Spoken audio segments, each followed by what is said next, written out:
Olá, minhas amigas e meus amigos. Alegrias! Os trabalhadores de artes cênicas, os atores, diretores, quando nós recebemos um texto de teatro, sobretudo de teatro, que é um trabalho mais longo e mais vagaroso que o da televisão, você recebe hoje para gravar amanhã. É uma rapidez impressionante. Mas quando recebemos um texto, a gente procura o verbo que comanda a ação daquela frase que nós vamos dizer, ou daquela cena que nós vamos fazer, ou daquele espetáculo como um todo, da peça como um todo. Há sempre um verbo. E verbo é palavra, vocês sabem disso. Mas verbo é, sobretudo, ação. É a palavra que leva à ação. O verbo é a palavra que leva à ação. Então a gente procura. Qual é o verbo que comanda esta cena? Qual é o verbo que comanda, o verbo geral desta peça? E uma vez localizado o verbo, encontra-se a harmonia da peça, da cena ou da fala. As coisas vão para o lugar e as coisas andam. E a representação se torna inspirada a partir da descoberta do verbo que unifica. Essa é uma introdução que eu estou fazendo para conversar com vocês sobre a palavra que unifica. A gente se ressente muito no Brasil de hoje de uma palavra que unifique não só a bolha da esquerda, mas que unifique todo o povo brasileiro progressista, todo o povo brasileiro democrático, numa única luta contra o neofascismo, contra o autoritarismo. E a gente não encontra. Qual é a palavra que unifica? É um momento em que cada liderança tem uma palavra. É um momento em que cada pessoa tem uma palavra, tem uma ideia e não se unifica. A gente se queixa muito da divisão da esquerda.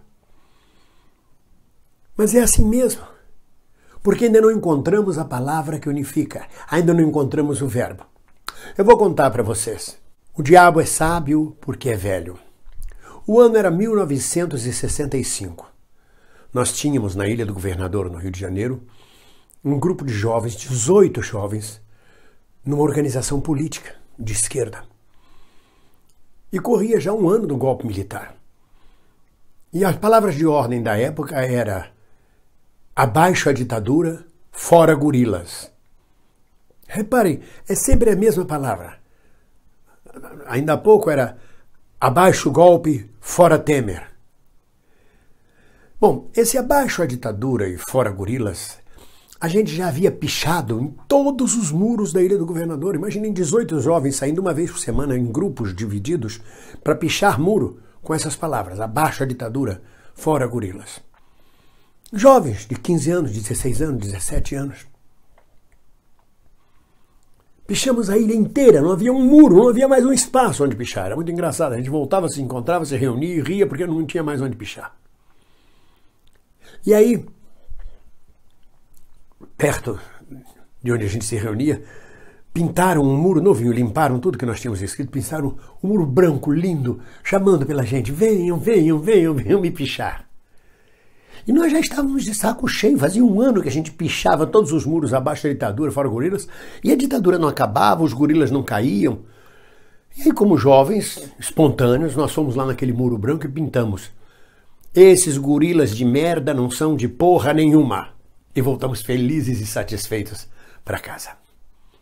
No dia seguinte, um sargento caçado da aeronáutica, caçado pelo golpe militar, sargento Nilander Perrot de Laforêt, um gaúcho retado, chamou a garotada toda e com aquele sotaque gaúcho disse: presta atenção, guri, vocês fizeram merda ontem. Não se faz isto. Isto não é palavra de ordem para o povo. Nós temos a obrigação de colocar palavras de ordem que orientem o povo e não simplesmente essas coisas loucas que vocês escreveram. Vocês estão completamente equivocados. Amanhã vocês vão pegar um balde de tinta e vão lá pintar o muro inteiro. Tomamos um esporro em regra. E a gente respeitava ele. No dia seguinte, lá fomos nós, um balde de tinta na mão, brocha. e cobrimos o que havíamos pichado. Pichado ou não, a verdade é que a ditadura continuou, os gorilas continuaram. E no correr dos anos seguintes, boa parte destes jovens aderiram à luta armada, radicalizamos.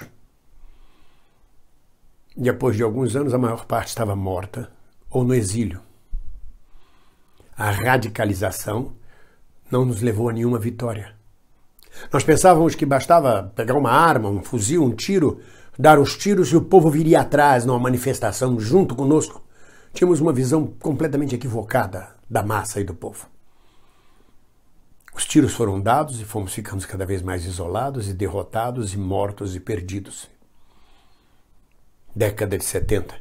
O povo feliz com o milagre brasileiro. O Brasil crescendo a 7% ao ano. A inflação baixa. Os trabalhadores comprando carro, casa. Uma união entre patrões e empregados. Ditadura Médici. E a turma da esquerda sendo presa, morta e torturada. 70, 72, 73, 74. Foram precisos esperar humildemente, pacientemente, num trabalho de formiguinha, de resistência, foi preciso esperar 10 anos. Foi preciso esperar que mudasse as condições econômicas do país, as condições econômicas do mundo, as relações internacionais, que mudasse as gerações. Foi preciso esperar 10 anos para que houvesse as condições de uma palavra de ordem que unificava o povo, que foi diretas já. E ainda assim, mesmo unificado e por diretas já, não conseguimos as diretas já. As eleições foram diretas e se elegeu Tancredo Neves contra Maluf. Mas o momento foi dado, a palavra de ordem que unificou o povo brasileiro e derrubou a ditadura. Mas isso num outro contexto, foi preciso esperar 10 anos. Hoje nós não temos a palavra que unifica. Nós vamos ter que fazer o trabalho de formiguinha. Vamos ter que esperar o momento. Vamos ter que esperar surgir as condições próprias para isto. Até porque não se trata de uma ditadura. É um governo que pode ser autoritário ou estúpido, mas é um governo que correu dentro de um processo eleitoral, viciado com fake news, seja lá como for, mas correu dentro do processo eleitoral. Então é um pouco diferente de ditadura. E Bolsonaro precisa desses rompantes diários, como agora chamou a menina Greta de pirralha. Depois do que disse o ministro Weintraub, de que chamou a mãe da moça de égua sarnenta e desdentada. Depois do que disse o cara da Funarte, que o rock é abortivo e satanista. Depois do que disse o sujeito da Fundação Palmares, de que a escravidão foi boa para os negros. Depois do que disse o cara da Biblioteca Nacional. Depois do que disse a Damares, do Jesus na Goiabeira. E do que disse o Salles. E do que disse o Heleno. E do que disse o Eduardinho, o Dudu. Depois de tudo que dizem, o que mais podem dizer? Para nós, da esquerda, nós já estamos cansados, já não nos assusta mais.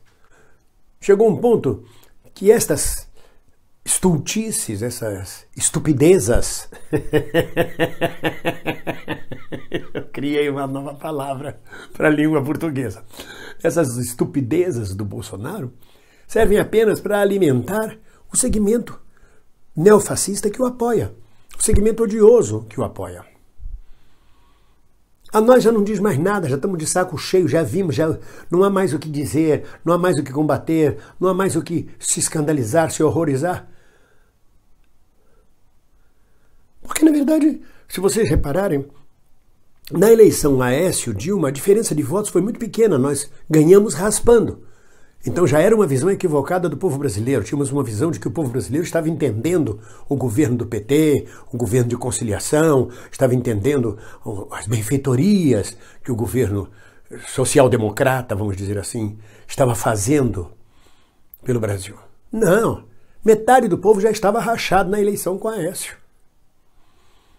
O que o Bolsonaro fez, usando táticas do Steve Bannon, foi acordar cidadãos, eleitores que estavam adormecidos, chocando com as fake news e chocando com as diatribes que ele pronunciava diariamente através do Twitter. Gente que não se interessava por política falou, opa, esse é o meu discurso, esse cara eu estou gostando. E aí houve a mudança, houve um salto, pequeno salto de eleitores. Na verdade, Haddad perdeu por muito pouco. Perdeu pela inversão do número de eleitores entre Aécio e Dilma e se tornou Bolsonaro Haddad. O Brasil continuava dividido, já estava dividido com Aécio e Dilma e continuava dividido. Aí vieram as mesmas palavras de ordem. Abaixo o golpe, abaixo o impeachment, fora Temer, abaixo, fora, abaixo, fora. E não aconteceu nada. Temer continuou até as eleições, o golpe continuou, debocharam da cara do Brasil inteiro e não aconteceu nada. Igualzinho, em 65 que a gente se enlouqueceu e não aconteceu nada, não acontecia nada. E todas as palavras de ordem que colocamos nas ruas deram com os burros na água. Cada vez diminuía mais a mobilização popular. E as palavras não pegavam, diretas já, em 2016. Impeachment, eram coisas do passado. O impeachment do Collor, diretas já com Tancredo Neves. Não tínhamos discurso, e não temos até hoje, não tem a palavra que unifique. Compreende o que eu estou dizendo? Não tem o verbo, não tem aquilo que vai nos levar à ação. Porque não é chegado o momento. Porque não estão dadas as condições. Porque ainda não encontramos o caminho propício para a palavra que unifica, para o verbo que nos leve à ação concreta. Bolsonaro continua falando essas estupidezas para manter aquele eleitorado fixo dele. Porque se ele tirar as estupidezas dele e dos membros do governo, ele é nada, ele é vazio, ele é um boneco de papelão. O que é que sobra? Qual é a intelectualidade? Qual é o grau de estadista? Qual é o grau de político? Qual é a habilidade? É nada.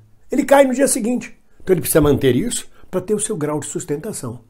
Mas e nós? Ele sabe qual é a palavra que unifica os 30% que o apoiam, que sustentam ele. Mas e nós? Nós ainda não achamos a palavra que unifica. Nesse script, nesse texto que recebemos desde o impeachment da Dilma, a gente ainda não encontrou o verbo certo. Ele virá. É histórico. Ele virá dadas as condições. E aí, como não se acha o verbo, começam as manifestações espontâneas de massa. Como nós fizemos espontaneamente, esses gorilas de merda não são de porra nenhuma.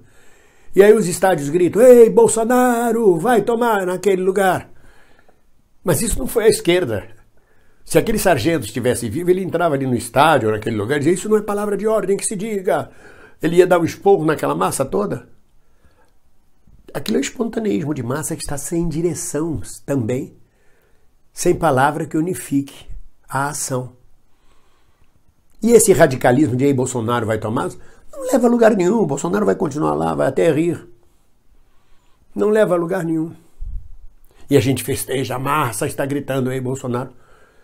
Mas a ação concreta não acontece. E não vai acontecer enquanto não acharmos a palavra que unifique. Eu volto a falar isso para vocês. A esquerda e os setores progressistas vão se unificar agora nas eleições de 2020, mas vão se unificar para o parlamento. Vão se unificar para a eleição de deputados, de prefeitos, de vereadores. Mas ainda não é a unidade, a unificação capaz de levantar o país na luta contra o neofascismo, contra o autoritarismo. Então eu fico procurando, como vocês todos. Eu vejo aqui nos comentários diários, eu não posso responder a todos, às vezes eu consigo responder a alguns, por falta de tempo, mas vejo nos comentários diários as pessoas criticando muito certas posições da esquerda, criticando muito certos erros, mas as pessoas criticam. Eu sinto esse fervilhar dentro do meu canal, nos comentários. As pessoas procurando uma solução, uns xingando apenas espontaneamente, mas as pessoas se queixando de que a esquerda não se une, de que não há uma unidade, de que não se trabalha efetivamente pelo Brasil e para solucionar essa situação. Mas não é nada disso. É que não depende só da vontade desses líderes políticos, desses partidos políticos que disputam pessoalmente espaço e poder neste momento. Pessoalmente, o que eu digo é, cada partido e cada líder precisa fortalecer seu nicho, crescer, mostrar que tem força. E a gente que é base desses líderes, desses partidos, a gente fica pedindo unidade. A palavra que unifica. Ela vai chegar, vai vir no momento certo. Eu não sei qual é. Juro para vocês que eu fico procurando todos os dias a palavra que unifica. Os políticos, os partidos, não creio que estejam procurando a palavra que unifique nesse momento. Estão procurando como unificar para as eleições de 2020. Porque não estão dadas as condições para unificar toda a oposição numa única unidade e numa única palavra.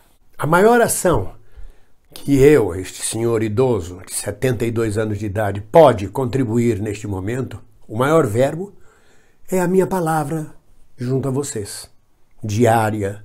É a minha palavra, que é a minha ação, a ação possível, é o que eu posso fazer. E se nós estamos vivendo esse momento é porque é o único momento possível. Não nos enganemos. Metade do povo está dividida e a gente sabe disso. Mas tem que haver uma palavra que vai surgir no momento certo, o verbo que vai nos levar à ação. A minha ação nesse momento é essa. Que cada um procure seu verbo. Não estamos vivendo um momento de sucesso do espetáculo. Não temos casas lotadas, milhões nas ruas.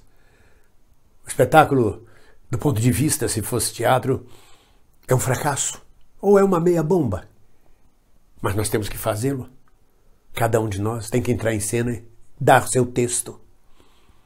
E ao dar o seu texto, procure que ação você pode fazer.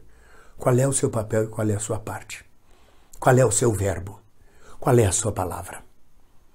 Um abraço.